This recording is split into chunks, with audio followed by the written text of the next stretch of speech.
So ngayon, birthday pala ng aking jowa. So pagkatapos namin nagsimba, ipinasyal ko nga pala siya sa Plaza Independencia. Kaya tinanong ko siya kung anong reaksyon niya sa birthday niya. I thank you kay sir for bringing me here at Plaza Independencia. Salamat sa ato sa Santo Niño and so on, etc. Love you. Nagpapasalamat lang pala siya sa akin dahil sinamahan ko siya sa pagsisimba at pagkatapos ipinasyal ko siya dito sa Plaza Independencia. Kayang kitang-kita naman sa mukha niya na ang sayang-saya niya talaga. Nagtataka lang ako dito kung bakit nagkakape siya. Ang init-init naman ng panahon.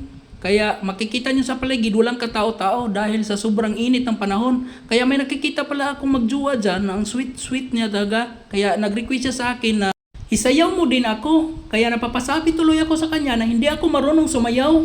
Dahil kay birthday mo, gagawin natin yung sayaw na yan. Kaya ito na ngayon ang nangyari. Dahil ayaw ko namang mabad mood ka, baka masipa mo pa naman ako, gagawin natin yan kahit hindi ako marunong sumayaw. Kaya ito na talaga, napapasayaw talaga ako sa wala sa oras.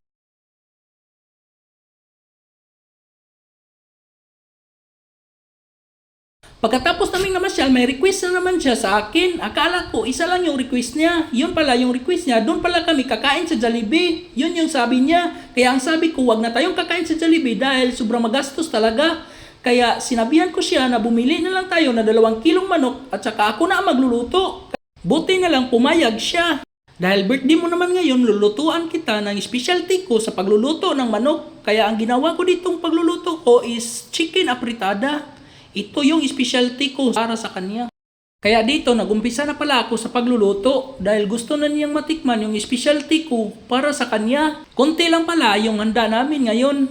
Yung handa namin ngayon, pork lang at saka chicken at saka isda.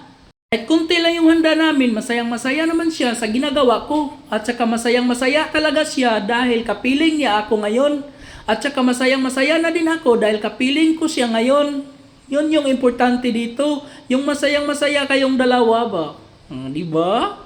Muntik ko pang nakakalimutan yung bulaklak na ibigay ko para sa kanya. So after ko nga pala itong pinatuyuan, nilagay ko nga pala itong black pepper.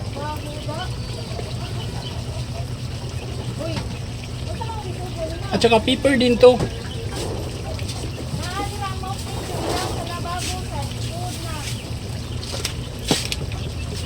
Linagyan ko na din ng tuyo.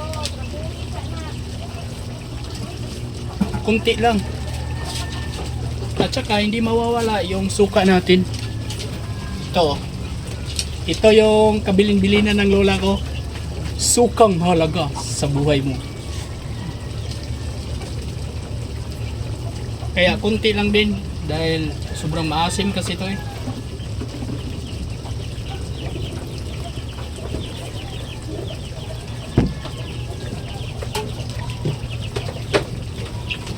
At saka, mikos-mikos ni Insa na pala to.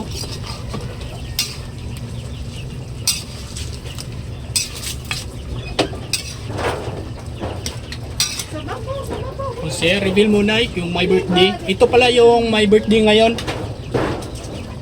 Hello, kabarada. Yan ang my birthday. Mag-Jollibee daw. Anong Jollibee? Magastos yan. Dito na lang tayo. Magluluto lang tayo ng sarili nating luto. Makakain pa tayo ng maayos. Busog pa talaga. Busog ba? After ko nga pagluluto doon, akala ko wala na akong lulutuin. Yung isda pala ay muntik nang nakakalimutan. Kaya tinanong ko si ma'am kung anong klaseng luto niya dito. Kaya ma-request pala siya na yung luto ng isda ay sinugbang isda. So ito na yung handa namin. Sinugbang isda, chicken apritada, at saka meron pang cake. Maraming salamat sa iyo ma'am and happy birthday!